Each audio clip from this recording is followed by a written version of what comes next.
Téléspectateurs de Chérifla TV, merci de nous rejoindre pour cette nouvelle édition. Mesdames et messieurs, bonsoir et bienvenue. Dorénavant, les enfants des personnels administratifs, civils et militaires bénéficieront des indemnités de la part du gouvernement. C'est ce qu'a annoncé le directeur chargé de la cellule communication de la présidence, M. Racine Thiam, lors du 9e numéro du rendez-vous avec Koulouba. C'était ce mardi 4 octobre à la Maison de la Presse. Amadou Kamara et Seydou Niari. D'entre des jeux, le conférencier Thiam a remercié l'ensemble de la presse pour l'intérêt qu'elle porte à cet exercice périodique. Ce rendez-vous avec Koulouba permet de stopper des rumeurs qui circulent nuit et jour et des oppositions qui ne reposent sur aucun fondement. Le mois de septembre a été un mois excessivement chargé pour le président de la République. Vous le remarquez, c'est son mois d'anniversaire, l'anniversaire des 3 ans d'investiture du président de la République. C'est aussi le mois du 22 septembre, l'anniversaire de notre pays, l'indépendance du Mali. Donc ce mois a été chargé en événements politiques, comme nous l'avons dit, sur l'anniversaire du président.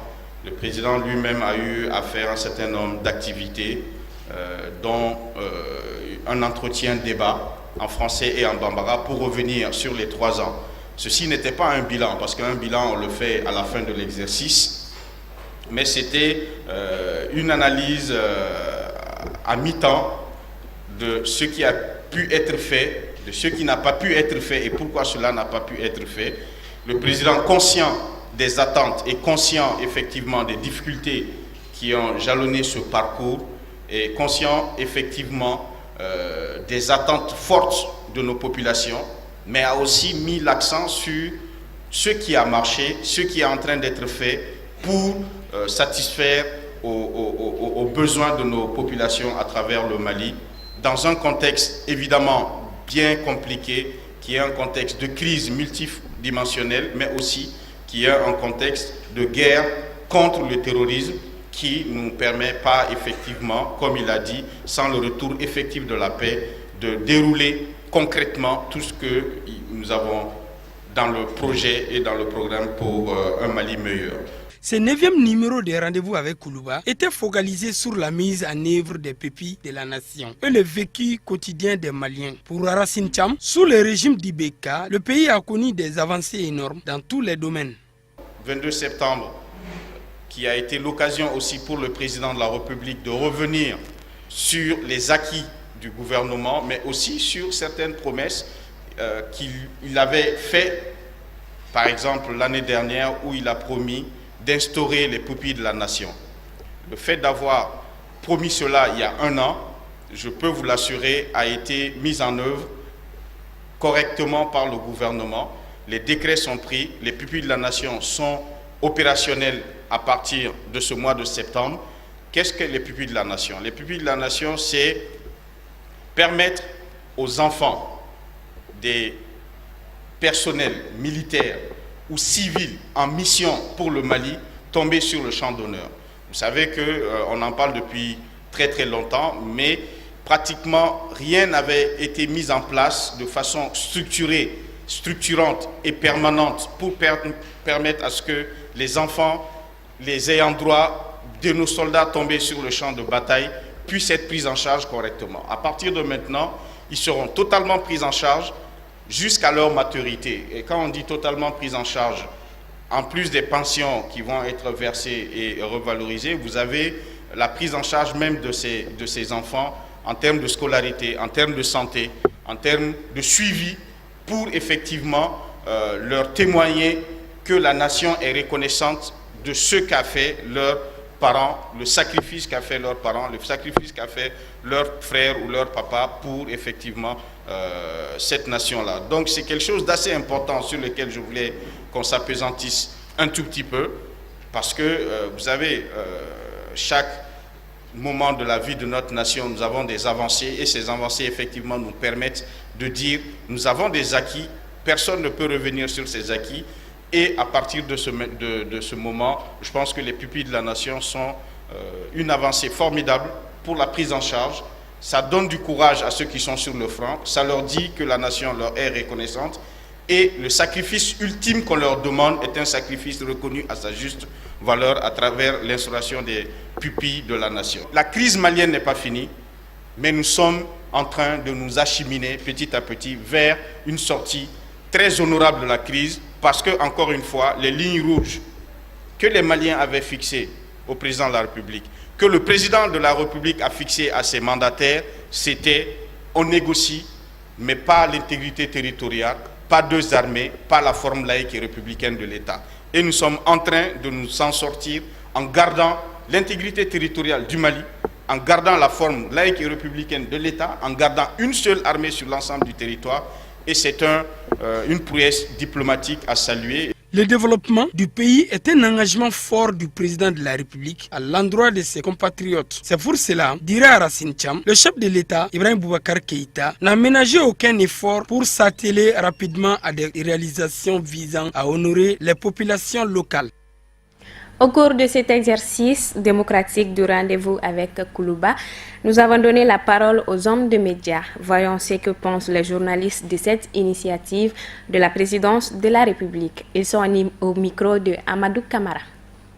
Franchement, rendez-vous avec Koulouba, c'est un exercice vraiment assez important. Ça a permis au président de la République de s'adresser directement à son opinion. Et à travers son directeur de communication qui fait vraiment je crois, correctement son boulot. Et à chaque mois, on a la situation du pays à travers lui. Moi, je crois que c'est des exercices qu'il faut vraiment encourager et qu'il faut entretenir, franchement. En tout cas, ça répond aux préoccupations de la presse, à mon avis. Parce que l'absence de communication, c'est déjà un problème. Alors, donc, ça a permis de combler ce déficit-là. C'est une nouvelle, hein, c'est une première. Il y a eu des présidents de la République qui sont passés. On n'a jamais vu un directeur de communication d'un président s'adresser directement à la presse. Ça veut dire qu'il y a un esprit de changement qui permet à tout le monde d'être associé au débat politique et au débat économique, social et culturel. Je crois que c'est un très bon exercice. En tout cas, on a l'occasion de poser des questions au directeur de la communication qui répond. On peut ne pas être satisfait, mais quand même on a l'occasion de poser des questions. Et ça, c'est déjà important pour moi. Je pense que c'est un bon exercice, c'est un exercice louable, d'autant plus qu'il permet à nous, journalistes, d'avoir les informations et les perceptions de ce qui se passe, des événements, de la réalité du Mali de première main. J'appelle première main cette haute autorité qui est l'institution de la présidence de la République, dont le directeur de la communication se prête à nos questions et nous dit un tant soit peu comment, la façon dont les sujets, les événements, les faits qui ont marqué l'actualité pendant un mois bien donné sont perçus par cette institution. Je pense qu'en réalité, ça fait un bon exercice de communication entre la presse et entre la presse et la présidence de la République et par-delà la presse entre la présidence de la République et l'opinion face à laquelle nous constituons des vecteurs. Aujourd'hui, nous sommes à la 9e édition avec un début qui était un peu difficile, mais aujourd'hui, les directeurs de la communication s'en sortent très bien. Imaginez chaque édition, la salle est refuse du monde. Cela signifie que les rendez-vous avec Koulouba suscitent même des engouements au niveau de la presse. Et cependant, il faut lui remercier parce que quand il commençait cette émission, c'était dans un moment très difficile. Ce n'était même pas facile à l'époque de porter la parole du président de la République. Mais un jeune communicateur comme lui, il s'est jeté à l'eau. Et aujourd'hui, le message du président de la République est très très compris. Moi, je pense qu'on doit l'encourager parce que Racine Cham a un style courtois et vraiment encourageant. Il répond aux questions des journalistes sans vexer. Ça, c'est vraiment du professionnalisme. Les rendez-vous avec Koulouba, je ne sais pas si vous avez constaté, si aujourd'hui nous sommes mardi, mais ça va prendre toute la semaine. Ça vient à la une des journaux, les radios vont commenter. Cela signifie que déjà on peut dire que ce bilan est positif.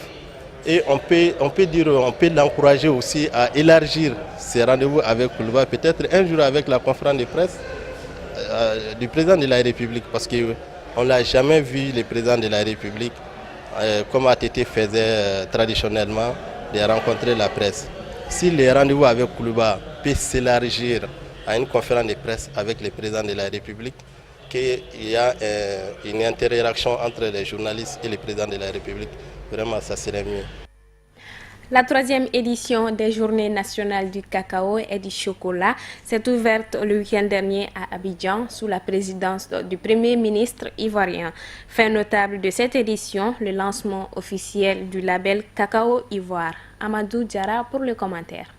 Ce label est identifiable par un logo qui sera apposé sur les chocolats et garantirait la qualité du produit, sa traçabilité, le respect de l'environnement et inciterait à la mise en place d'organisations de producteurs efficientes, notamment les coopératives. Le produit labellisé est fabriqué en utilisant 100% de poudre de cacao ivoirien conforme au cahier des charges de production du cacao défini. Le Premier ministre ivoirien voit en ce projet novateur un véritable coup d'accélérateur pour l'économie de son pays.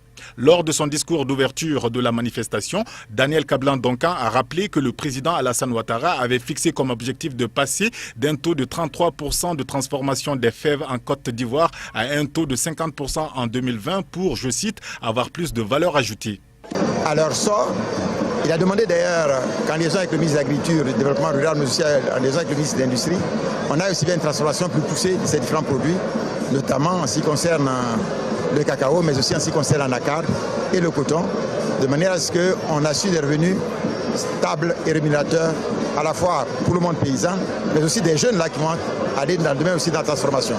Rappelons que la Côte d'Ivoire est le premier producteur mondial de cacao. Avec ce label, le ministre de l'Agriculture espère avoir le même succès mondial que le café de Colombie. Il devrait permettre d'assurer un revenu additionnel aux producteurs qui seront engagés dans la sélection du cacao et au-delà de soutenir la filière de production de cacao ainsi que les organes de recherche en Côte d'Ivoire.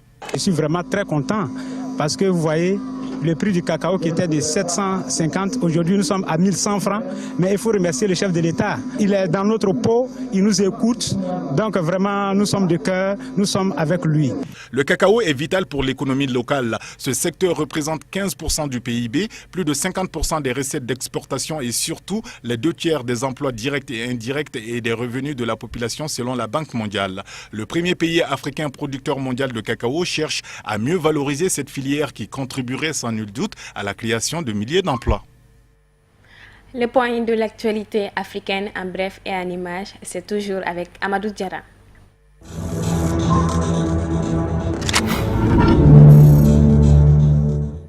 Au Burkina Faso, un mémorial dédié à Thomas Sankara, ex-capitaine président assassiné le 15 octobre 1987, a été inauguré dimanche dernier à Ouagadougou. La cérémonie inaugurale des activités de ce centre d'études et de recherche s'est déroulée en fin de matinée. Le projet a été initié par la société civile burkinabé et soutenu par les autorités. Point levé, les larmes ont coulé lorsque l'hymne burkinabé a été entonné. Au sein de la mythique maison du peuple se trouvaient 2000 personnes venues de la sous-région. À la tribune, le ministre de la Culture a enflammé l'ambiance, galvaniser les anciens et les jeunes qui revendiquent l'héritage de Thomas Sankara.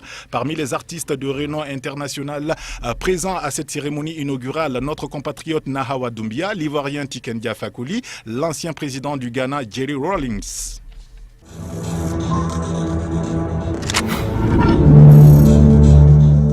Lundi 3 octobre, l'Italie célébrait la journée du souvenir des victimes de Lampedusa. Il y a 3 ans, le naufrage d'une embarcation avec des migrants à bord avait fait plus de 360 morts non loin de cette île située au sud de la Sicile. 3 ans après, un nouveau drame de l'immigration a été évité tôt ce lundi 3 octobre. Plus de 5600 personnes ont été secourues grâce à plusieurs navires humanitaires qui ont été mobilisés en mer. Parmi ces navires, il y a eu celui de l'ONG SOS Méditerranée. C'est le plus grand sauvetage que SOS Méditerranée ait jamais réalisé et sur le bateau, aucun espace de libre. Les hommes campent sur les ponts, les femmes et les enfants sont accueillis dans une grande salle à l'intérieur. Au large de Tripoli, il y a eu 12 opérations de sauvetage ce début de semaine selon les gardes-côtes italiens. Le bilan élevé n'est pas une surprise. Les passeurs attendaient depuis une semaine que les conditions météo s'améliorent, mais les embarcations semblent de plus en plus surchargées.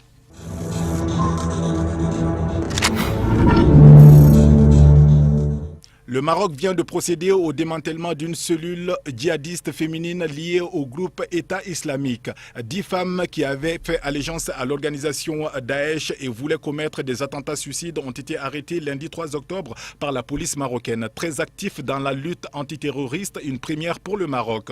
C'est devant les caméras de la télévision publique et sous les applaudissements au cri de Vive le roi que s'est déroulée l'arrestation. Les 10 femmes s'apprêtaient à commettre des attentats suicides dans plusieurs villes du royaume et avaient cherché à se procurer des produits chimiques utilisés dans la fabrication de ceintures explosives pour commettre des actes terroristes. Selon le ministère de l'Intérieur, cette cellule féminine avait tissé des liens étroits avec plusieurs terroristes marocains affiliés à Daesh.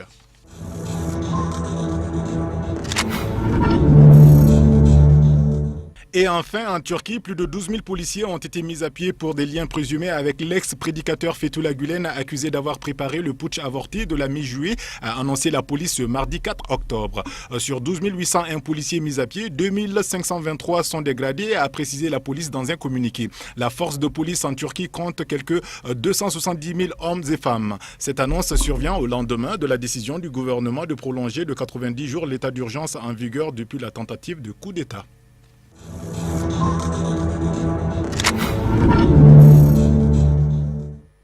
L'ex-capitaine de l'équipe du Cameroun, Rigobert Song, 40 ans, victime dimanche d'un accident vasculaire cérébral, est sorti du coma et se trouve dans un état acceptable, a indiqué le directeur de l'hôpital de Yaoundé où il a été admis. Les dernières nouvelles après son admission au centre des urgences sont assez bonnes parce que le malade Song s'est réveillé de son état de coma, a assuré le directeur du centre des urgences de Yaoundé dans une intervention lundi soir sur les antennes de la radio d'État. Plusieurs messages de compassion affluent sur la toile mondiale, notamment celui de notre compatriote ex-buteur des Aigles du Mali, Frédéric Oumar Kanouté, sans oublier celui de Samuel Eto'o qui a posté sur sa page Facebook « Je te souhaite beaucoup de courage et un prompt rétablissement, grand frère ». Fin de cette édition, merci de l'avoir suivi. Excellente suite de programmes sur Cherifla TV. Bonsoir.